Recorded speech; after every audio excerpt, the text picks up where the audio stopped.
Olá, É, eu vou apresentar então uma breve introdução sobre o papel das mitocôndrias, no intuito de estabelecermos um fundamento estrutural, conceitual acerca da biologia dessas organelas. Essa apresentação vai ser dividida em duas partes, então essa será a primeira parte. E eu acho que, antes de mais nada, acho que a gente deve considerar os elementos fundamentais que, na verdade, fundamentaram a vida como nós conhecemos, né? E para que a vida puder se estabelecer, na verdade, é absolutamente central para que, na verdade, organismos heterotróficos que são incapazes de produzir os seus próprios nutrientes, tá? Para que eles possam existir, é absolutamente necessário a ingesta de nutrientes, que é, na verdade, a fonte primária de energia dos organismos heterotróficos. Então, tudo aquilo que a gente conhece como metabolismo, na verdade, compreende o conjunto de reações de transformação, metabolismo energético, né, compreende o conjunto de reações bioquímicas que vão acontecer dentro das células, no intuito de transformar esses nutrientes em formas de energia que possam ser utilizadas para as células realizarem um trabalho, né, o gasto energético, ou parte dessa energia, na verdade, desses metabólitos vai ser estocado na forma de reserva, por exemplo, majoritariamente na forma de gordura, no caso de organismos heterotróficos. Do total de energia que qualquer organismo gasta, na verdade, equivale ao balanço entre o quanto dessa energia de fato vai ser utilizada na realização do trabalho e o quanto vai ser dissipado na forma de calor. Então, na verdade, o balanço entre esses dois processos vai definir o quanto de energia de fato total um organismo é capaz de transformar. Desse gasto energético total, a gente pode dividir em algumas categorias. O primeiro deles é o gasto energético obrigatório de qualquer célula, que compreende todos os processos que requerem energia para a célula existir como ela é, para ela sobreviver e funcionar. Na síntese de proteína, transporte iônico, replicação de DNA, transcrição, enfim, o básico, né, que reflete a chamada taxa metabólica basal. Existe uma parte da energia, né, que é utilizada na realização de trabalho, mas que é variável. Por exemplo, uma atividade física. Então, essa demanda adicional de energia ela vai ser variável de acordo com a intensidade, a duração do exercício físico. E vai acontecer principalmente devido à atividade da musculatura esquelética. E existe uma outra parte do gasto energético, que também é variável, que é resultante da termogênese adaptativa. Uma parte do gasto energético que é oriundo da ingesta alimentar, ela, além de ser utilizada na realização de trabalho, ela também é utilizada na produção de calor.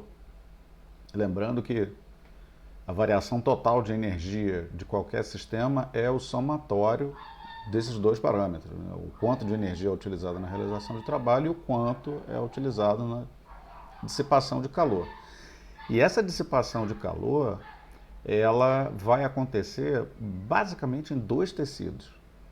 Ou no tecido muscular, esquelético, né, que vai se envolver na chamada termogênese mediada por tremor, fundamentalmente através da atividade cálcio-ATPase, que vai ser ativada e com isso a termogênese vai acontecer no músculo esquelético.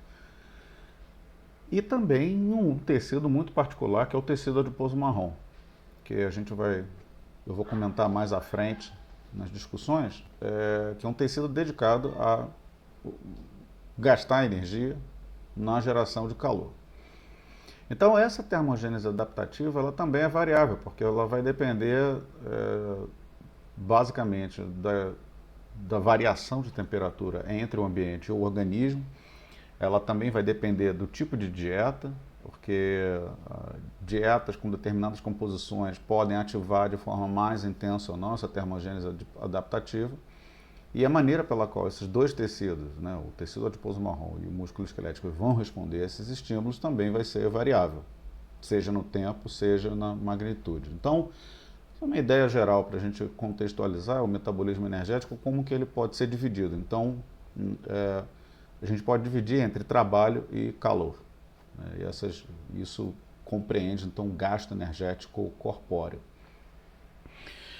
Agora, mesmo em situações de intensa demanda energética, em muitos casos, as variações, seja nos níveis de metabólitos, seja nos níveis de moléculas que são capazes de transferir energia livre, essas variações elas são muito pequenas. E é interessante para a gente contextualizar a ideia da homeostasia, ou seja, da estabilidade do meio interno, seja o meio interno, o meio intracelular ou o meio que circunda, né, que banha, que abastece as células. Né? E essa manutenção da estabilidade do meio interno foi, na verdade, um conceito estabelecido ainda no século XIX por Claude Bernard, né, em que ele propõe a existência desse meio interno e que através desse meio interno é que a vida possa na verdade, ela vai se estabelecer. Né?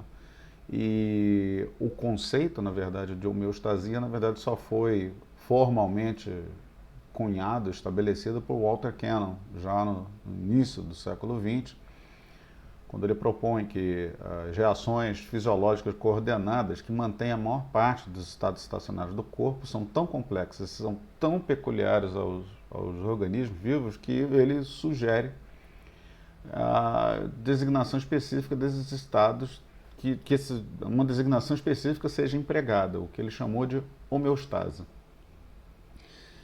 Esse conceito de homeostase ele pode ser extrapolado para vários processos fisiológicos e bioquímicos, mas no nosso contexto, no contexto energético, isso é muito...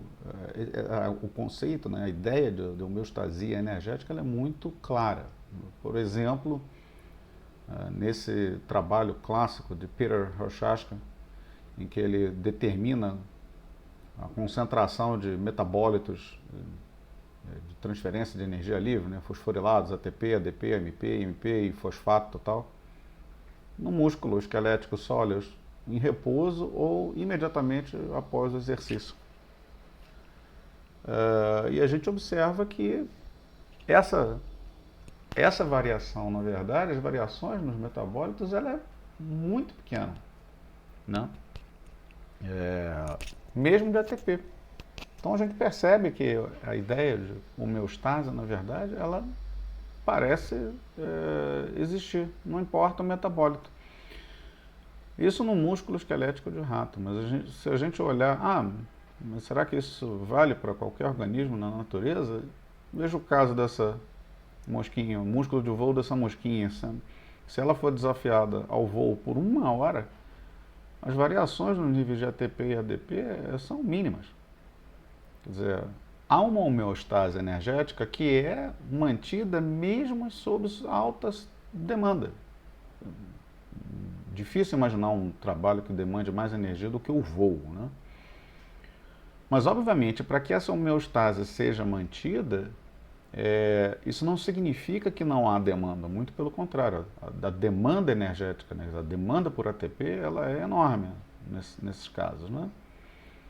E a pergunta é de onde vem a energia, então, de modo a manter os níveis estáveis, a homeostasia energética, como ela pode ser obtida? Ela é obtida graças à ciclagem de vias, né, vias envolvidas na oxidação dos nutrientes e produção constante de ATP, para que essas novas moléculas de ATP sendo produzidas, elas possam atender à demanda energética. Então, na verdade, para que essa homeostase energética seja mantida, é necessário um conjunto de reações sequenciais que vai ser ativado quando a demanda energética se manifestar. Então, isso implica, na verdade, né, nos leva à ideia do dogma central da bioenergética, né, entre aspas, né, na medida em que não importa o organismo heterotrófico, todos eles, de alguma maneira, vão oxidar, vão realizar reações de descarboxilação oxidativa dos nutrientes, transferindo elétrons para moléculas de NAD e FAD reduzidos, que vão ser oxidados, por sua vez, numa cadeia, num sistema de transporte de elétrons, nas mitocôndrias.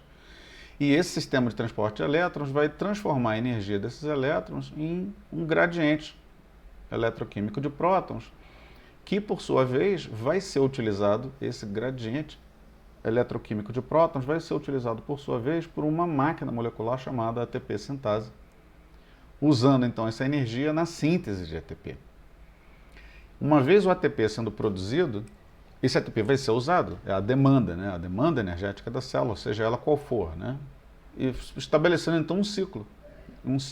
Vejam, ciclos de redução e oxidação de NAD, ciclos de formação e utilização do gradiente de prótons e ciclos de síntese e hidrólise de ATP por mecanismos múltiplos. Por exemplo, contração muscular, transporte de sódio e potássio, síntese de proteínas.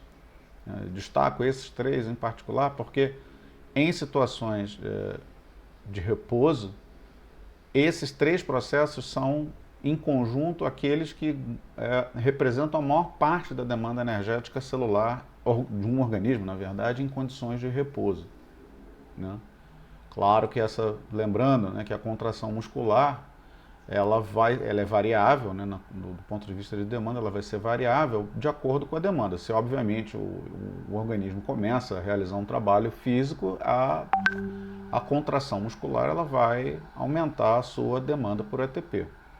Mas, independente do processo, esse ATP, então, uma vez hidrolisado, vai estabelecer, então, ciclos para que esses processos agora possam ser regenerados e, com isso, a ciclagem de nutrientes e fosfato, em função da demanda, possa se manifestar. Mas esse dogma, entre aspas, na verdade, ele não é completo, sem levar em consideração o fato de que o gradiente eletroquímico de prótons, né, que é gerado através da energia do sistema de transporte de elétrons que gera esse gradiente, ela não é usada exclusivamente na síntese de ATP, mas ele pode ser usado, por exemplo, numa proteína localizada na membrana interna das mitocôndrias do tecido adiposo marrom, chamado CP1, que usa a energia desse gradiente na produção de calor, né? E aonde, de fato, que esse dogma central da bioenergética, entre aspas, na verdade vai se manifestar? Quer dizer, desde as descarboxilações oxidativas, a ciclagem redox de NAD, FAD, a ciclagem de prótons, transporte de elétrons, síntese de ATP, aonde de geração de calor pelo CP1, aonde de fato isso vai acontecer? Isso vai acontecer nas mitocôndrias. Então essas organelas, elas são absolutamente centrais na manutenção da homeostase energética celular em organismos heterotróficos. Tá? Essas organelas, elas desempenham funções que vão muito além, hoje nós sabemos, muito além do ponto de vista energético, né? E elas, na verdade, elas foram descritas inicialmente como um termo chamado bioblastos, ou germes vivos, por Richard Altman, ainda no século XIX, quando ele observa hepatócitos de sapo e minhoquinhas que andavam pelas células, como ele desenhou, esse é um desenho original das células. Mas o nome mitocôndria, de fato, só foi estabelecido formalmente por Carl Benda na virada do século XX, em 1899, na verdade, usando os termos grânulos finos, mitocondrial, duas palavras gregas, né? Então, esse termo, na verdade, ele tem o significado de grânulos finos. E boa parte do conhecimento, na verdade, que nós temos hoje veio através das observações iniciais estruturais dessa organela. E o envolvimento das funções dessa organela na biologia celular, na verdade, começou através da bioquímica e da bioenergética, né? E se nós formos olhar de que forma a ciência descobriu e vem usando, né, e vem descobrindo funções dessa organela ao longo do tempo, a gente vai ver um quadro muito interessante. Essa é um número, reflete um número de publicações no PubMed com o termo mitocôndria ao longo dos anos, né? E a gente observa claramente 3 saltos de publicações ao longo do tempo. O primeiro deles foi aqui no final da década de 40 e início da década de 50. E ele é resultante desses 3 trabalhos publicados pelo George Palade, em 48, pelo Albert Leininger em 49 e uma série do Britton Chance em 1955, todos 3 publicados no JBC. O primeiro deles, do Palade, estabelece um método de isolamento de mitocôndrias de fígado de rato. E, além disso, a observação dessa estrutura por microscopia eletrônica. Na verdade, esse trabalho acabou contribuindo. Palade recebeu o prêmio Nobel posteriormente. No ano seguinte, Leininger e Kennedy utilizam esse procedimento de Palade para determinar a capacidade das mitocôndrias em oxidar ácidos graxos, realizar as reações do ciclo do ácido cítrico, além de mediar respiração e síntese de ATP. Então, a fosforilação oxidativa como um processo mitocondrial. Foi esse trabalho, na verdade, que contribuiu para esse entendimento. E, mais tarde, 6 anos depois, Britton Chance e Williams descrevem todos os processos metabólicos que ocorrem na fosforilação oxidativa nas mitocôndrias. Então, o estabelecimento dos chamados estados metabólicos mitocondriais, por exemplo, foi feito nesse trabalho. Então, esses 3 trabalhos, na verdade, refletem os fundamentos dessa organela no contexto bioenergético. O segundo salto, né, a mudança de paradigma, acontece aqui já no início da década de 60, por conta desse trabalho publicado por Peter Mitchell na Nature, em que ele estabelece a ideia, na verdade, a hipótese de acoplamento quimiosmótico entre respiração e síntese de ATP. Então, na verdade, o que ele estabeleceu a ideia inicialmente como uma hipótese de transporte vetorial de prótons através da membrana interna e a utilização desse acúmulo, desse gradiente de prótons na produção de ATP. E ao longo dos anos seguintes, de 61 até 67, Peter Mitchell publica uma série de trabalhos, a maioria deles na Nature, se eu não estou enganado, e demonstrando experimentalmente que, na verdade, a hipótese quimiosmótica, na verdade, é uma teoria e acabou se tornando uma teoria, explicando mecanisticamente como a respiração, a energia obtida através da oxidação dos nutrientes poderia ser utilizada na síntese de ATP. Através dessa descoberta, obviamente, o entendimento dessa produção de ATP no contexto celular, atrelado à respiração, levou a esse incremento enorme na publicação.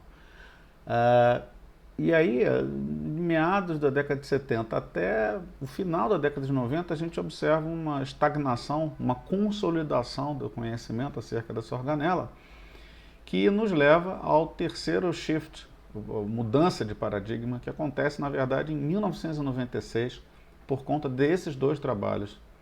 O primeiro deles pelo grupo do Shandong Mon, na Cell, em 96, e o segundo, em outubro de 96, pelo Guido Kremer. E de formas independentes, eles demonstram o envolvimento da mitocôndria na ativação ou no bloqueio do processo de morte celular programada disparado pela liberação de componentes mitocondriais, ATP e citocromo C. Então, por conta desses 2 trabalhos e, obviamente, das consequências celulares geradas através desses 2 trabalhos, a mitocôndria passou a ser considerada agora num contexto mais amplo, não só bioenergético, mas também participando de outras funções celulares que até então não tinham sido consideradas. Não. Então, por conta desse envolvimento da mitocôndria em processos bastante diversos, a gente pode considerar ela hoje, né, se nós observarmos o percentual de publicações envolvendo mitocôndria e doenças humanas, né, seria o eixo Y aqui, né, o percentual de todos os artigos publicados que envolvem organelas diferentes das células. A gente vai ver que a mitocôndria, na verdade, ela tem dado uma contribuição no entendimento de doenças humanas hoje muito maior do que qualquer outra organela celular. A gente vê aqui no caso do núcleo, né, a contribuição do núcleo, dos processos nucleares na caracterização, no entendimento de doenças humanas, deu um salto enorme aqui no final da década de 80 por conta do desenvolvimento da tecnologia de PCR, o sequenciamento do genoma humano, né? Mas a gente vê hoje que a mitocôndria desempenha um papel central no entendimento de patologias das mais diversas, desde as doenças mitocondriais genéticas, mas doenças neurodegenerativas, doenças inflamatórias, metabólicas, câncer e por aí vai. Doenças parasitárias, né, infecciosas de uma forma geral. Então entender a importância dessa organela num contexto celular nos capacita não só entender a importância dessa organela na biologia celular, na fisiologia, mas também na patologia. Então, que processos essa organela de fato está envolvida hoje, né? Muito mais do que metabolismo, né? Inflamação, envelhecimento, autofagia, morte celular, diferenciação celular, manutenção de células-tronco, migração, resposta imuninata, vários processos, né?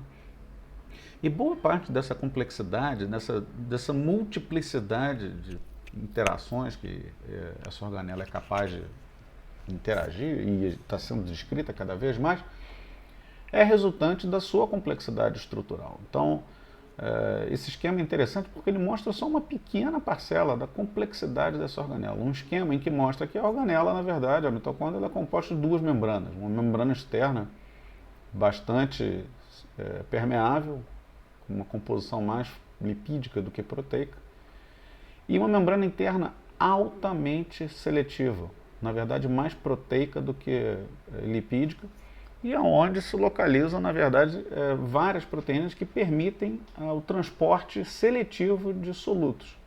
Na verdade, a entrada de solutos para a matriz mitocondrial, que reflete, na verdade, o compartimento mais interno da organela, só é permitida através de transportadores específicos. Como a membrana interna ela também tem uma área muito maior do que a membrana externa, ela sofre uma restrição física, né? Na medida em que ela é obrigada a se dobrar formando cristas, né? Essas invaginações da membrana, e é exatamente nessas cristas que se localiza a maior parte dos componentes do chamado sistema de transporte de elétrons e os dímeros de ATP sintase. Na verdade, as dobras da membrana interna, das cristas, vai acontecer por conta da dimerização da ATP sintase que existe nas pontas aqui da crista.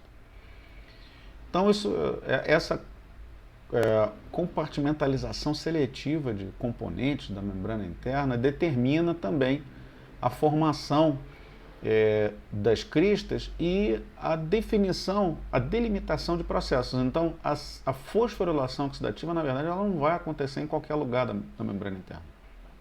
Ela vai acontecer majoritariamente nas cristas. A gente vai ver isso mais à frente, mas eu quero só lembrar que a estrutura geral dessa organela é bastante complexa e muitos componentes que só são localizados nessa organela, e alguns deles, inclusive, são codificados pelo genoma mitocondrial. Lembrando que a mitocôndria tem um genoma próprio, com um código genético próprio, com ribossomas próprios, e isso ajuda até, de uma certa maneira, a sustentar a hipótese levantada pela Lynn Margulis em 1967, né, da origem endossimbionte das organelas, da mitocôndria, pelo fato do DNA mitocondrial ser único do ponto de vista de informação, né? Ser mais semelhante ao genoma de bactérias, a membrana interna ser mais semelhante ao de protoplasto de bactérias. Isso ajuda a postular a ideia de que as mitocôndrias, na verdade, surgiram através da interação endosimbionte, né? Mas essas organelas, hoje, nós sabemos que elas não existem solitárias no citosol, mas elas interagem com outras organelas. Retículo endoplasmático estabelece interações com as mitocôndrias. Gotas lipídicas, lisossomos, peroxissomos, várias organelas estabelecem interações e dessas interações com outras organelas, as funções dessas outras organelas também é modificada. E o contrário também é verdadeiro, né? As funções das mitocôndrias também podem ser modificadas pela interação de outras organelas com ela. Nós vamos ver mais à frente o caso das gotas lipídicas em particular. E um desdobramento muito interessante que foi sendo feito fundamentalmente no final da década de 90 para cá, foi a ideia de que as mitocôndrias elas são organelas dinâmicas, né? O que abriu a área, né, de estudo sobre dinâmica mitocondrial, na medida em que elas são capazes de não só de se moverem dentro das células, como a gente vê aqui, mas elas são capazes também de se fragmentarem, né, e se fusionarem com outras mitocôndrias, né? Aqui um exemplo de um neurônio, as mitocôndrias caminhando nos axônios. Então essa área é uma área que, na verdade, vem ganhando muita importância na biologia das mitocôndrias e com implicações diretas na biologia celular, né? A área que a gente é conhecida hoje como dinâmica mitocondrial, que compreende os processos de fissão e fusão,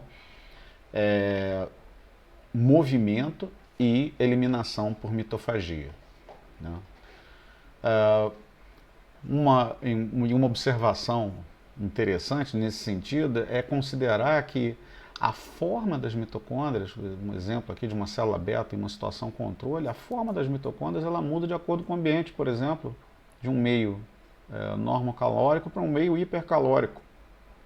Na medida em que o meio hipercalórico ele promove a fragmentação das mitocôndrias na célula beta, mas num contexto diferente, aqui não um estímulo hipercalórico, mas por um estímulo termogênico, um adipócito marrom também fragmenta as suas mitocôndrias. Então, dependendo da situação ambiental, as células mudam a estrutura das mitocôndrias e essa mudança estrutural ela se reflete nas suas funções, em alterações funcionais das mitocôndrias e também alterações funcionais das células. Então, alterações na estrutura, na verdade, elas existem dentro de cada célula, mas elas também existem entre células diferentes de organismos diferentes. Então, essa são imagens de microscopia eletrônica de mitocôndrias. Essa, no caso de uma célula pancreática, nós conseguimos reconhecer imediatamente aqui, né? São mitocôndrias. Mas se a gente começa a olhar pela natureza, a gente vai ver que no caso de uma ameba, essas estruturas já não são muito parecidas. Uma célula de córtex adrenal é bem diferente, um astrócito completamente diferente, brânquia de peixe, músculo de voo de mosquito. Essa é uma imagem da Renata, né, minha ex-aluna de doutorado. Então, a diversidade de estruturas na natureza dessas organelas é enorme. E isso reflete adaptações que são relevantes, talvez para cada tipo celular, né? E o número, a quantidade de mitocôndrias existentes dentro de cada célula também é diferente. Então, por exemplo, se nós considerarmos os tripanossomatídeos, né, um tripanossoma, tem uma única mitocôndria enorme e ainda tem uma estrutura dentro que faz parte das mitocôndrias, o cinetoplasto, onde se localiza todo o material genético das mitocôndrias, né, nessa estrutura única. Então, um hepatócito pode ter milhares de mitocôndrias, mas um tripanossoma só tem uma. Então, a quantidade de organelas por célula também é bastante variável, né? boa parte do conhecimento acerca da contribuição dessa organela no metabolismo energético surge em função de um processo chamado fosforilação oxidativa, que na verdade compreende o processo de aproveitamento da energia livre da oxidação de NAD ou succinato ou outros doadores de energia livre, né, complexos proteicos localizados na membrana interna, aonde a energia desses elétrons ela vai seguir um caminho definido, aonde do complexo 1, no caso do NADH, ou complexo 2, no caso do succinato, esses elétrons eles são encaminhados para o ubiquinona, a ubiquinona para o complexo 3, do complexo 3 ao citocromo C, do citocromo C para o complexo 4 e do complexo 4 para o oxigênio, reduzindo o oxigênio à água. Durante o caminho desses elétrons nesse sistema, a energia desses elétrons é utilizada no transporte vetorial de prótons no complexo 1, no complexo 3 e no complexo 4 para o espaço intermembrana. E esse gradiente, o acúmulo de prótons no espaço intermembrana vai ser usado então pela ATP sintase, né, retornando os prótons de volta à matriz mitocondrial, e a energia da passagem desses prótons é utilizada então na síntese de ATP. Então, através da fosforilação oxidativa, o metabolismo energético, quer dizer, a capacidade de produção de ATP a partir da oxidação dos nutrientes, ela é maximizada. Então, a eficiência ela é maximizada através da utilização desse sistema de fosforilação oxidativa e, por isso, acredita-se, né, que seja um processo tão evolutivamente conservado e ubíquo, né, comum. Né. E, na verdade, o processo de oxidação dos nutrientes e o transporte de elétrons, como eu mencionei, né, gera como um intermediário muito importante o chamado gradiente eletroquímico de prótons, ou força protomotriz, ΔP. Na medida em que esse ΔP, na verdade, vai ser usado não só para permitir a síntese de ATP, mas para uma série de outros processos. Então, a força protomotriz ela permite o transporte de metabólitos e íons através da membrana interna mitocondrial. A produção de oxidantes acontece também de uma maneira dependente do gradiente de prótons. O movimento de flagelos, por exemplo, de bactérias, acontece de uma maneira dependente da força protomotriz. A troca de elétrons entre NADH e NADPH por atividade transhidrogenase também vai acontecer através de uma maneira dependente de ΔP.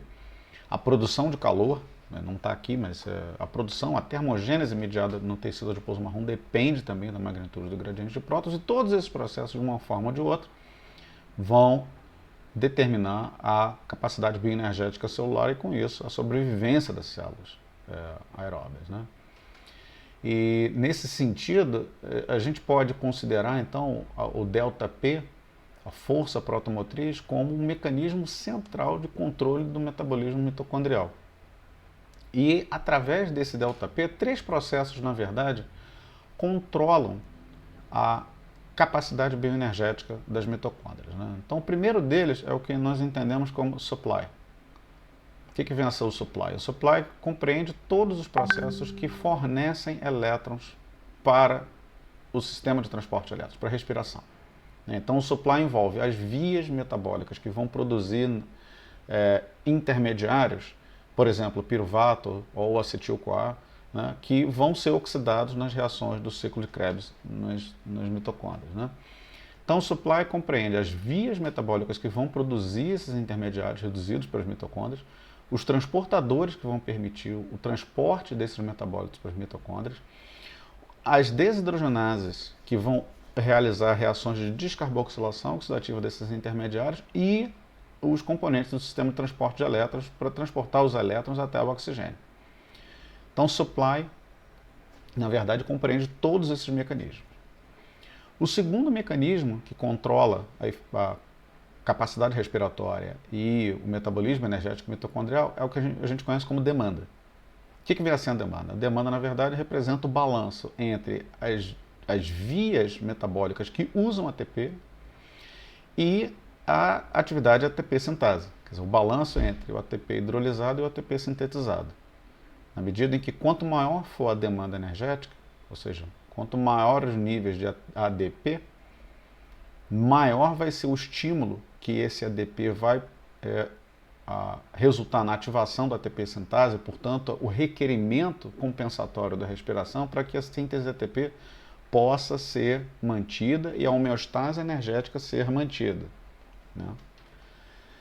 E o terceiro ponto de controle é o que a gente entende por leak, ou vazamento de prótons, ou seja, o quanto da energia do gradiente de prótons ela é dissipada por mecanismos independentes da ATP sintase, em que os prótons retornam à matriz mitocondrial de uma maneira independente da ATP sintase. Por exemplo, é o que ocorre no CP1, no tecido adiposo marrom. Na verdade, não só o CP1, mas o próprio transporte de metabólitos, de vários metabólitos, também podem contribuir para o leak, né?